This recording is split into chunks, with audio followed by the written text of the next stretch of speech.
नमस्ते विद्यार्थियों। आज हम कक्षा 8वीं के उसी से ठंडा उसी से गर्म इस पाठ का भाग 2 में अध्ययन करने वाले हैं। भाग 1 में हमने देखा है कि लकड़हारा जंगल में लकड़ियाँ काटने के लिए जाता है। बलिष्ठ उसकी ओर देखता है, उसकी सारी कृतियों का निरीक्षण करता है और उसके समझ में ये बात नहीं आती कि बार बार यह जो लकड़हारा है अपने हाथ मुंह के पास ले जाकर फूंक क्यों मारता है। इसी बात को लेकर वह लकड़हारे से बातचीत भी करता है और लकड़हारा उसे समझाता है कि सर्दी की वजह से हाथ ठिठुरे जाते हैं और उसे गरमाने के लिए मैं अपने हाथों को मुंह के पास ले जाकर उसे गरमाता हूँ, फिर से काम करता हूँ। तो आगे देखते हैं क्या होता है। मियाँ बालिश्तिये ने अपना सुपारी जैसा सिर हिलाया और कहा, अच्छा यह बात है।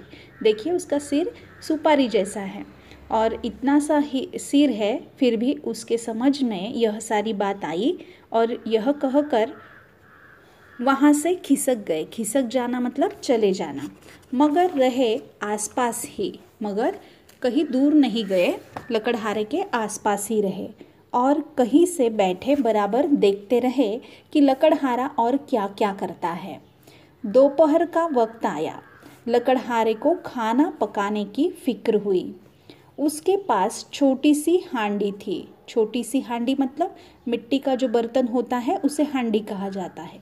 आग सुलगाकर उसे चूल्हे पर रखा और उसमें आलू उबालने के लिए रख दिए। लकड़हारे के पास खाने के लिए आलू होंगे और यह आलूओं को उसने उस हांडी में उबालने के लिए रख दिए। गीली लकड़ी थी इसलिए आग बार बार ठंडी हो जाती थी। हमें पता है कि सूखी लकड़ी आसानी से जलती है, मगर जो गीली लकड़ी होती है वह आसानी से नहीं जलती, तो बार बार वह ठंडी हो जाती थी। तो लकड़हारा मुंह से फूंक कर तेज कर देता था और यह जो अग्नि होता था यह फूंक मारकर प्रज्वलित कर देने का काम यह लकड़हारा कर रहा था। बालिश्तिये ने दूर से देखकर अपने जी में कहा, अब यह फिर फूंकता है। अब देखिए बालिश्तिये के मन में फिर से एक सवाल आया कि भाई कि यह अभी फिर से फूंक रहा है, क्या इसके मुंह से आग निकलती है। देखिए उसके दिमाग में तो यही एक बात थी कि हाथ ठंडे हो जाते हैं, उसे गरमाने के लिए फूंक मारनी होती है। लेकिन यहाँ तो क्या हुआ कि यह जो आग है यह आग निकालने के लिए यह लकड़हारा फूंक मारता है, मगर चुपचाप बैठा देखता गया। लकड़हारे को भूख ज़्यादा लगी थी, इसलिए चढ़ी हुई हांडी में से एक आलू जो अभी पूरे तौर पर पका भी न था, काम करने की वजह से लकड़हारे को काफ़ी भूख लगी थी और इसी कारण उसने उस हांडी में से एक आलू निकाला जो पूरा पका भी नहीं था। उसे खाना चाहा तो वह ऐसा गर्म था जैसा आग। उसने मुश्किल से उसे अपनी एक उंगली और अंगूठे से दबाकर और मुंह से फूंक फूंक करके फूंकने लगा।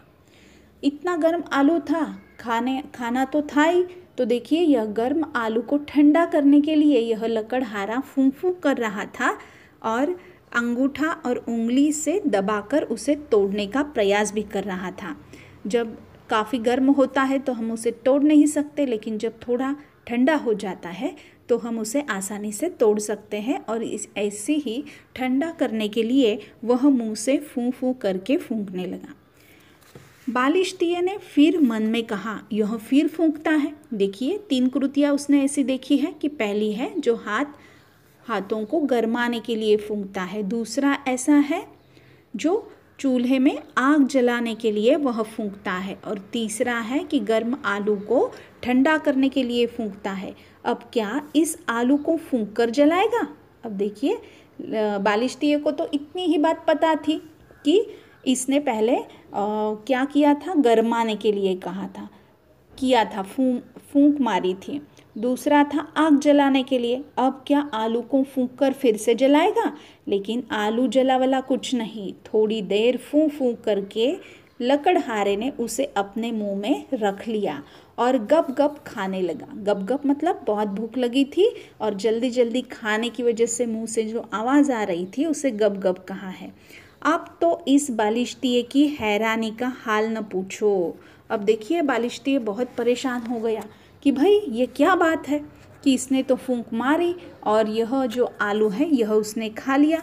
वह ठुमक ठुमक कर फिर लकड़हारे के पास आया और बोला। फिर से वह अपनी जो चाल है, इस चाल जो ठुमक ठुमक ऐसी चाल है, इससे वह लकड़हारे के पास आया और बोला, सलाम भाई, बुरा न मानो तो एक बात पूछूं। लकड़हारे ने कहा, बुरा क्यों मानूंगा, पूछो।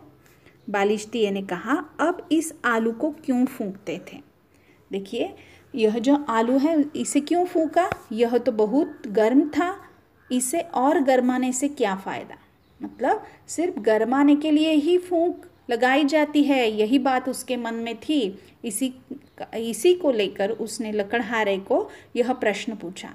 नहीं मियाँ, यह आलू बहुत गर्म है, मैं इसे मुंह से फूंक कर ठंडा कर रहा हूँ। यह सुनकर मियाँ बालिश्तिये का मुंह पीला पड़ गया। देखिए ये बात जो है कि आलू को ठंडा करने के लिए उसने फूंक लगाई। अब इस बात को लेकर बालिश्तिये सोच में पड़ गया। वे डर के मारे थर थर काँपने लगे। उसे लगा कि भाई क्या बात है, एक फूंक से तो यह आग जलाता है, दूसरी फूंक से इसे ठंडा करता है। तो यह बात सोचकर वह थर थर काँपने लगा, मतलब घबरा गया।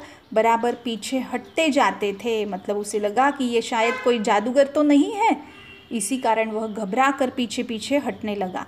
जरा सा आदमी यूं ही देखकर हंसी आए, लेकिन इस थर थर कंप की हालत में देखकर तो हर किसी को हंसी भी आए, रंज भी हो। देखिए इतना छोटा सा आदमी है, इसे देखकर तो इतनी हंसी आती है, लेकिन देखिए यह थर थर कम की हालत, मतलब इतना घबरा गया है कि ऐसी उसकी हालत देखकर हमें हंसी भी आ जाए और रंज भी हो। रंज मतलब दुख भी हो।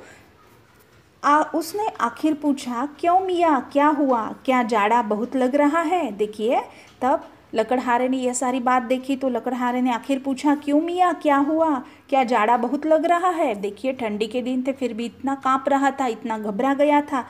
इसी बात को लेकर यह लकड़हारा उसे पूछता है कि जाड़ा बहुत लग रहा है। मगर मियाँ बालिश्तिये जब काफ़ी दूर हो गए तो बोले, यह न जाने क्या बला है। बला मतलब आफत।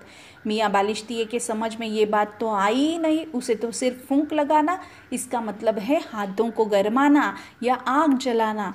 लेकिन यह आग मतलब गर्म चीज़ को ठंडी भी करती है फूंक। यह बात देखकर वह बिल्कुल घबरा गया और उसे लगा ये शायद कोई बला है, आफत है, शायद कोई जादूगर है, मतलब ऐसी जादू करता है कि जो फूंक से ऐसी सारी कृतियाँ करता है। उसी से ठंडा उसी से गर्म, देखिए पाठ का तो यही नाम है, उसी से ठंडा उसी से गर्म।